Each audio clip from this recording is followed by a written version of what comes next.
Now let's dive deep into this big LGBTQ story for today. I'm Glenn Weinzimmer, and let's queer up gay culture.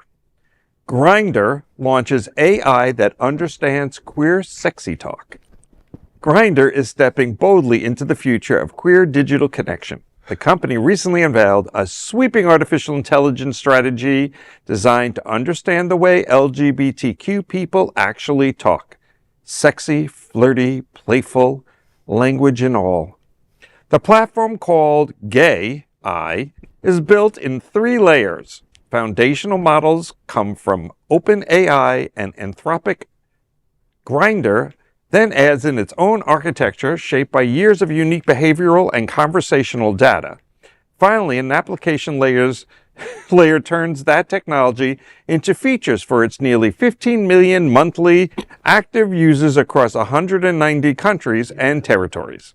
With more than 100 billion chats every year, Grindr's database is unlike any others. I thought they erased this stuff. CEO George Arison explained, quote, "We are creating enduring value by combining all our proprietary AI architecture layer with our unparalleled datasets to create something truly unique.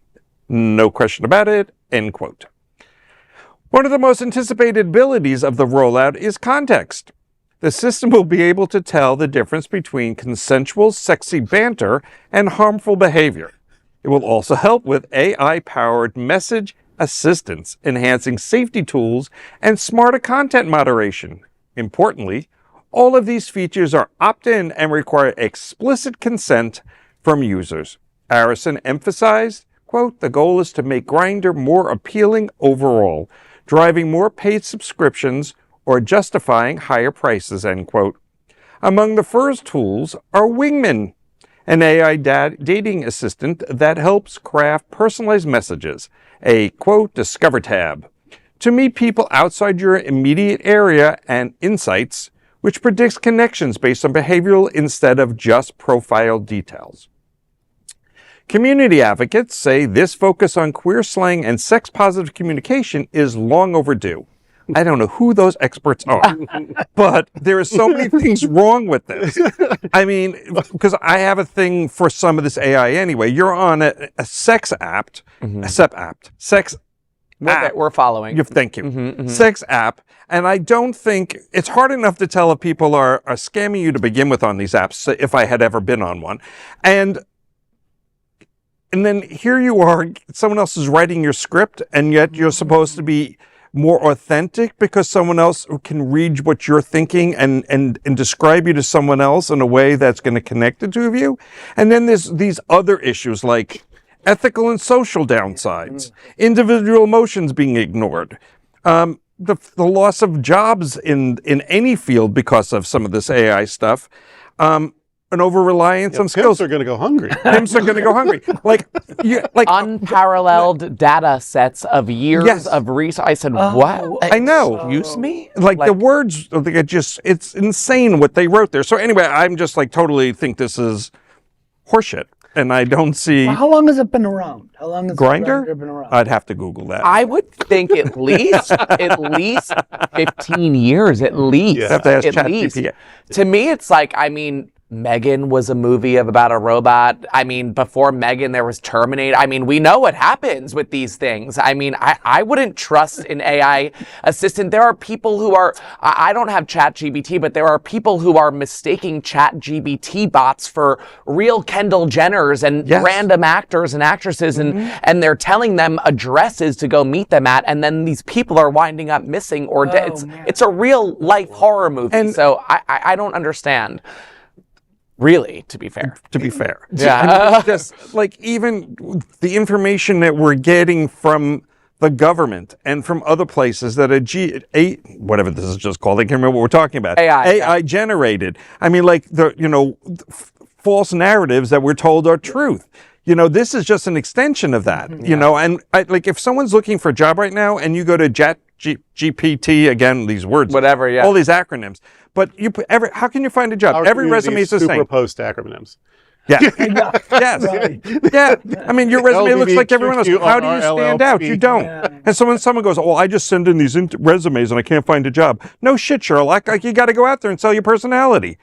Well, let me No, right. advocate for my friend the devil. The be devil's advocate for a second, just a little bit, because I wonder though, isn't this just verse 97 of this hymn? I mean, because remember the old story of Cyrano and who would be you for you or whatever. Right. And I'm wondering if in the early days of Morse code, if there wasn't some naughty back and forth, dee, dee, dee, dee, dee, you know, and you remember the AOL.